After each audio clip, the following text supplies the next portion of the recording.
How's it going, everyone? Before we get to the video, if you could take the time to drop a like on the video and subscribe to the channel if you haven't already, it would be greatly appreciated. The channel is growing every day and I have a lot of new NBA and Laker content on the way. But anyway, today we're going to go over NBA and Laker news involving Donovan Mitchell trade rumors that involve him being traded to the Miami Heat. We'll talk about Chris Paul rumors that involve him ending up with the Lakers, and we'll talk about if Danny Green should be replaced in the starting lineup for the Lakers and then for who. But beginning with the Donovan Mitchell to the Miami Heat trade rumors, and while these are only rumors, the Miami Heat are expected to try and land another big name player this offseason, so this might be a rumor to look a bit into. Donovan Mitchell has been reportedly hanging out with Miami Heat players like Bam Adebayo and Jimmy Butler. And really, there is no better place to try and find future potential teammates to team up with than in the bubble. It's not crazy to imagine this happening, as the last Miami Heat super team in Lebron, D-Wade, and Bosh was formed while they were playing for Team USA together, and the bubble has created a very similar culture for players to interact with each other in. Along with Miami being expected to try and land another big name player, they will also have the assets to try and do it. They have pretty much all of their draft picks in the next 5 years to be able to include in a trade. They have young talent, and they have young talent under cheap contracts yet too. Donovan Mitchell being on his rookie contract yet helps as well, as the Heat won't have to throw in a big contract to match his contract.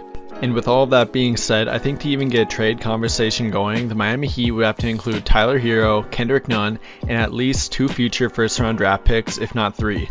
Donovan Mitchell is already an established player in the league, and Miami would definitely have to give up Hero and Nunn to get him, in my opinion. And although Hero and Nunn are both fan favorites and really loved by the franchise, I think they would do it if they had an opportunity to get Donovan Mitchell.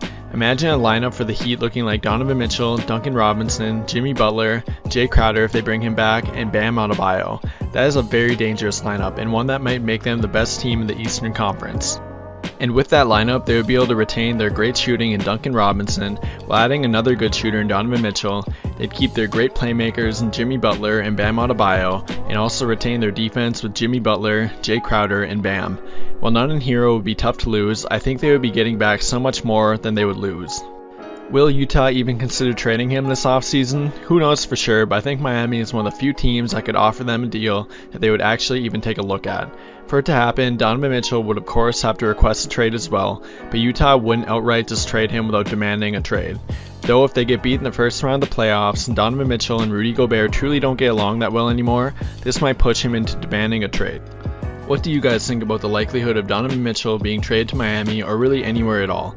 I think it isn't very likely, but a lot will depend on how the Jazz do in the playoffs and how hard Miami pushes to try and get him. But now moving on to the never-ending Chris Paul to the Lakers rumors. One rumor has come out about Chris Paul and Paul George ending up with the Lakers in free agency in 2022, where Chris Paul would be 37 years old. Another rumor has come out saying the Lakers need to add Chris Paul to add another playmaker for LeBron when he isn't in the game.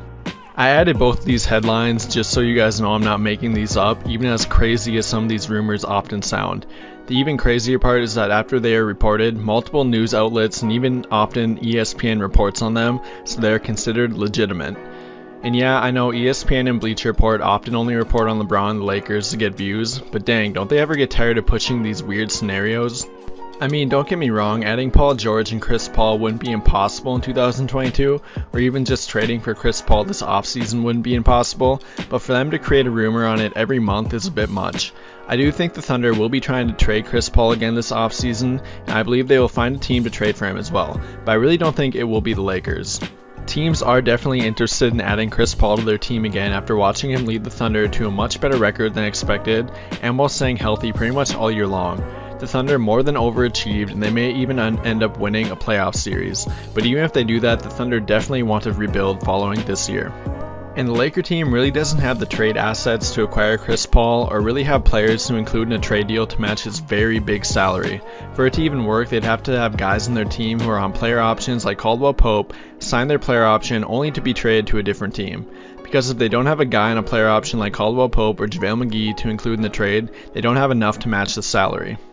Along with that, they'd have to include Kuzma and a first round pick just to get back 35-year-old Chris Paul and his huge contract. While he might help the team win for another 2 years if he can stay healthy the whole time, it gets rid of the few remaining assets they have for the future in Kuzma and the next first round draft pick that they have available to trade, which is only in 2026. Overall, I think the rumors of Chris Paul being traded or ending up in LA in a few years are pretty unlikely, and I'm really not for it. I like him as a player, but his huge contract really handicaps any team he is on from making any trades or adding free agents that won't only take a minimum level contract. But anyway, what do you guys think of a potential CP3 trade? Let me know by commenting down below if you'd like to see him get traded to LA or if you want the team to try and avoid him. But now we'll talk a little bit about Danny Green and his poor play lately and if the team should replace him in the lineup. Danny Green has been a reliable 3-and-D player his whole career, but while playing in the bubble, he has looked like anything but that. He has shot so poorly that I've literally seen opposing players leave him a little bit open because they don't believe he's going to even make it. Along with that, he has looked very slow on defense. He's been letting guys get by him rather easily and hasn't looked like how he has in the past. Maybe he is out of shape, maybe he isn't going very hard in the games leading up to the playoffs as his team doesn't have very much to play for, or maybe he really is starting to decline. I'm really not sure, and I think it might be a little too soon to call it any one thing yet. But if he doesn't improve soon, he is definitely at risk of being removed from the starting lineup. The only problem with that is no one off the bench really has been playing well to replace them. Along with that, they really don't have a guy off the bench who plays any better defense on opposing wing players or a guy that has shot much better from 3. The team has been horrendous shooting the ball from 3 lately, and it hasn't only been Danny Green. In the game against the Rockets, they shot 2 of 19 from 3, a whopping 10.5%. It has been so bad that Frank Vogel even made the comment that rookie Talen Horton-Tucker may be competing for more minutes going forward as the entire bench has played so poorly. The only player I could see gain consideration to replace Danny Green is Kyle Kuzma. Kuzma is really the only guy on the team who has shown any effort lately and probably the only one who has shot the ball pretty well too. While Kuzma isn't a great defender, he did do surprisingly well guarding Kawhi Leonard when they played the Clippers in the first game back.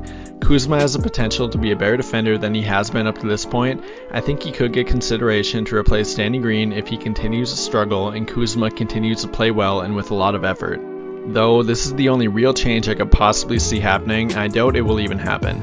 I think Frank Vogel will wait until the playoffs to make any real changes, as again these games don't really matter a lot for the team, so we have to take that into account.